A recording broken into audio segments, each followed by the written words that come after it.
Did you know dark arrows have a special property in Dark Souls 3? They home in on their targets with a noticeable curve.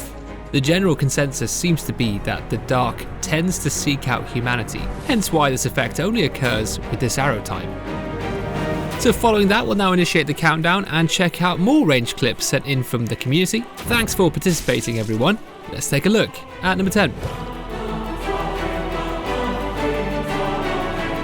Lord Regal is a first-time submitter here, so welcome to the channel. He's invading as a Spears of the Church member in the Ring City expansion, and the faith build he's made for this purpose is thematically on point.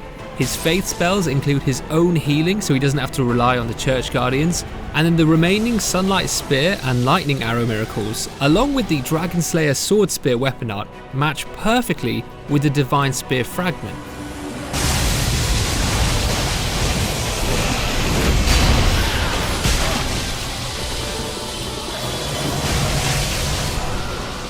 So aside from his faith-based build supporting the Covenant aesthetic incredibly well, each range attack from the weapon art and lightning arrow was concealed within the divine spears piercing the floor, meaning the host died so suddenly the poor Sunbro didn't even realise.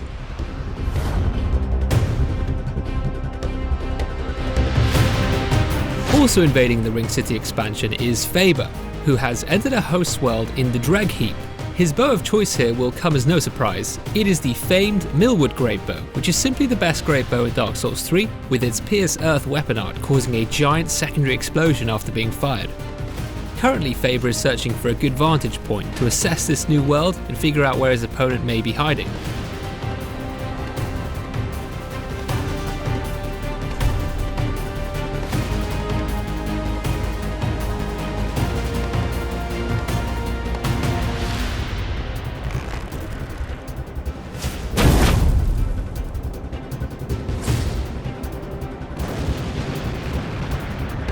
When a Dark Moon or Blue Sentinel spawns, a floating red eye will appear, revealing an invader's position.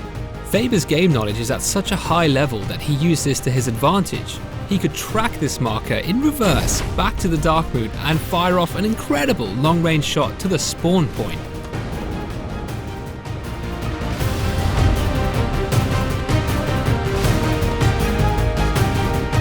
Number 8 is from Lamar Jenkins and his friend, both curiously watching a red invader blocking their progress on the bridge below. Joe, use the Seed of Giant Tree. Oh no. Do it.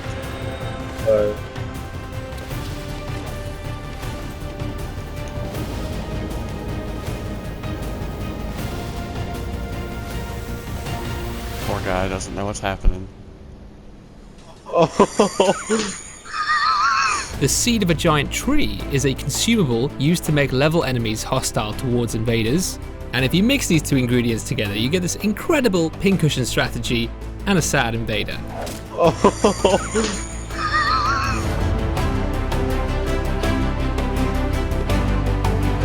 Daniel, you madman. And he looks like a duck. So this is our first PvE submission, and it's an attempt against the champion Gundyr, centering around the fact that he is affected by Toxic. This strange pale duck man is going to pull dung pies out the back of his loincloth and throw poop at Gundyr until he dies. To keep himself safe, he tries to parry every attack coming in from Gundyr, throwing in taunting gestures once the poison sets in. Where this gets interesting, as if this isn't unusual enough, is the 10 dung pie inventory limit is simply nowhere near enough to kill him. He requires at least 6 pies thrown at him within a short time interval to get afflicted, and then that set would only do about a quarter of his health bar before wearing off.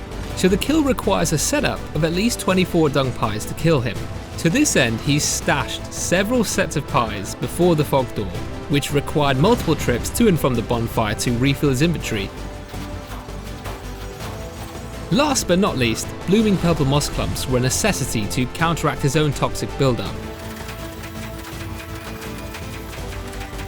Overall, this ridiculous challenge took a large amount of preparation, which is not what you'd expect, but I'm glad it exists and someone's done it. Well done for completely ruining Gundyr's day.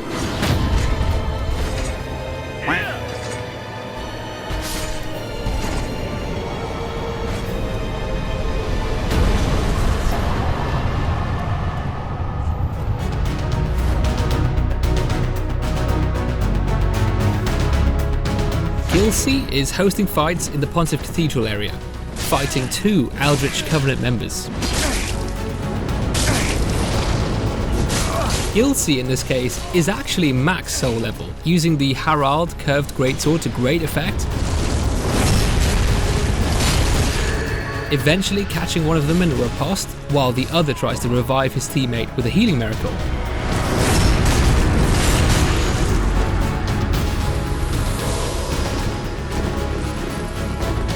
The Undead Hunter charm has been thrown, stopping all healing. The opponent has lost Tears of Denial, and now the range attacks come in the form of Church Guardian Shivs.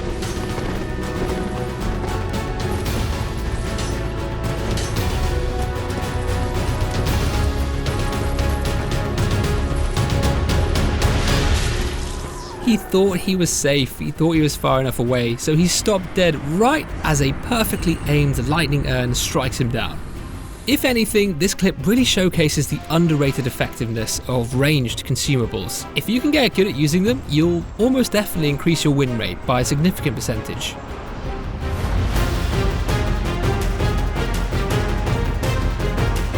It's always a cool feeling when you start having regulars to a series, because then you can sometimes make a good guess to their playstyle and personality before you even view their submission. For example, I know Dragonborn 007 enjoys sending me absurdly self-restricting challenges, and this time he's pleased to show you he's made a build that has the worst recovery in the entire game. Anytime he fires a shot, he has to sit through 5 seconds of recoil before he can do another action. And it looks absolutely hilarious. It's one of the funniest animations I've seen. To do this, he's made sure he has less than 14 strength, so he can't use the heavy crossbow properly in the left hand, or the sniper crossbow two-handed. This also caps his damage very low, only 250 AR with the max upgrade.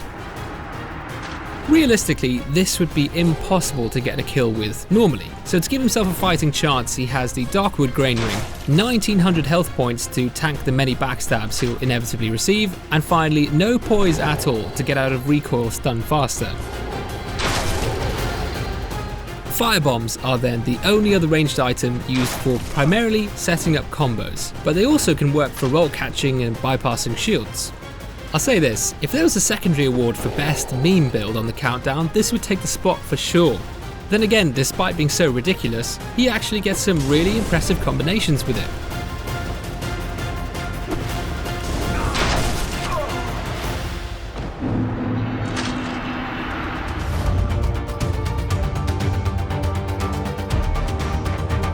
Samako has taken the art of patient build crafting to an extreme in this submission. He's managed to acquire the Sanctum crossbow found in the Crown of the Sunken King expansion. Now this is a late game area, yet he's just under 70,000 soul memory with a soul level of just 37. This crossbow fires a single precise bolt, and the special attack shoots a powerful dark orb. A useful strategy, one he often uses, involves concealing the start of your shot by facing away, quickly spinning around and locking on as the projectile fires to catch your opponent by surprise. He even starts throwing in the rarely seen Promised Walk of Peace, a very inferior version of the Dark Souls Tranquil Walk of Peace. This Dark Souls 2 version is a hex that slows down both the caster and anyone close by, and it's also found in Shulva, Sanctum City.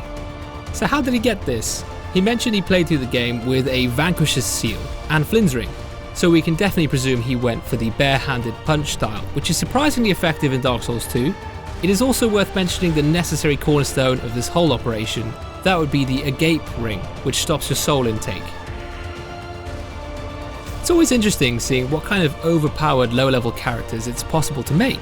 I do prefer ones like these, which take a balanced amount of high effort and skill to create relative to the payoff.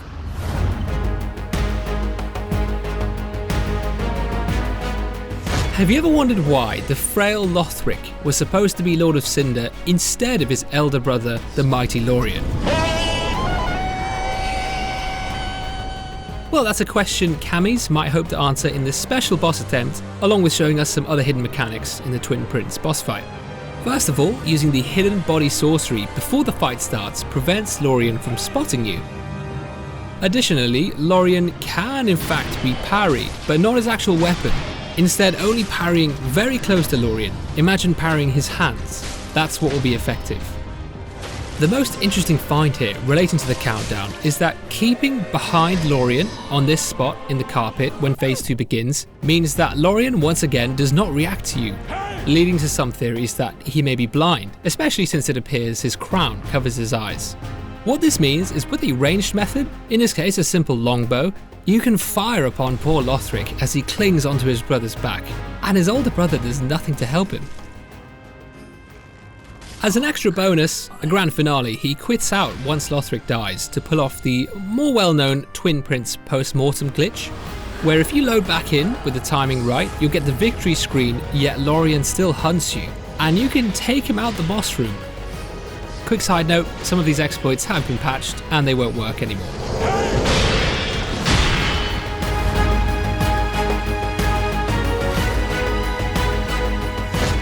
Unbuttoned Robe is invading the Pontiff Cathedral area. As a red spirit, he's against the Havel host in combat with an Aldrich Faithful member. Shockingly, or not, it becomes clear the Havel is in fact cheating with unlimited health. Even worse, he summons a Red Phantom who ends up ganking with the hacker. But thankfully, that player has some common sense slapped into him.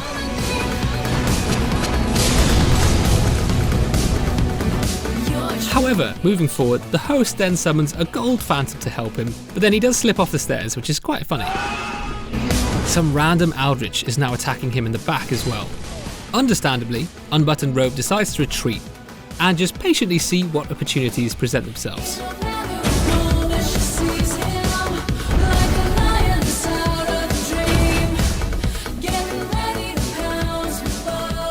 So the wretched cheater comes face to face with vengeance and isn't fast enough with his emergency brake.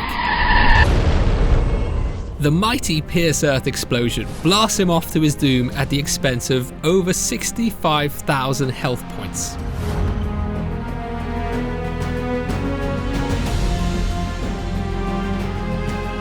At number 1, we have the Main, who's laid everything on the line and opened his email with saying he shamelessly and confidently claims the title of the best Dark Souls 1 PC sniper/marksman. Those are his words. That's the type of cockiness I like to see, if it's backed up. So first of all, he's included a masterclass of Dark Souls 1 composite bow headshots. He clearly spent a ton of time initially looking for the best kill with a bow with his fast Darkwood grain ring strategy.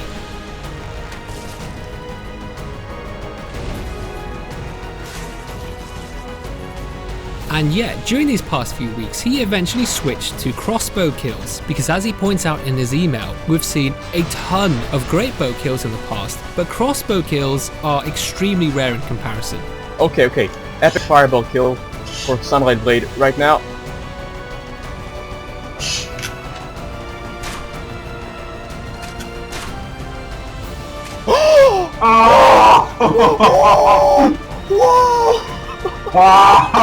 Particularly here in Dark Souls 1, where crossbows have no crosshair or zoom in option for sniping. All we have in Dark Souls 1 is free aim, so if you have enough skill, you could get a kill like this.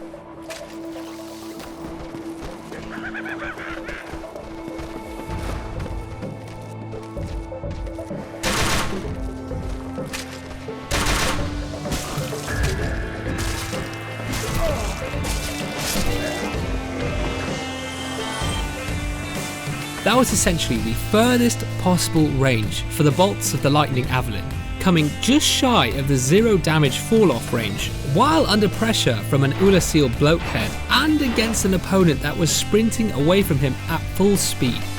And in case you wondered about the Hawk Ring, like I did while watching this, I already asked him about that. He didn't have the Hawk Ring on for any of these clips. Hey everyone, I've been re-watching some old top 10s, and a lot of the submissions I've really enjoyed in the past, and I think a lot of you feel the same from what I read in the comments, is the ones where people help each other out. Jolly cooperation is a huge part of these games, and it's one of those topics I haven't directly covered as much on the channel. Therefore, I've decided the next topic will be top 10 heartwarming moments. Whether that be those moments of spontaneous friendship, working together in jolly cooperation, any meaningful or unexpected, surprising, amusing moments you've had like that in the past, or you end up recording in the next few weeks, upload to YouTube and send the clips to top10souls@gmail.com. Let me know the context and story in the email and I'll do the rest. Like the video if you enjoyed it, check out the participants below, and subscribe to keep up with my videos. Keep safe, stay healthy, and see you soon.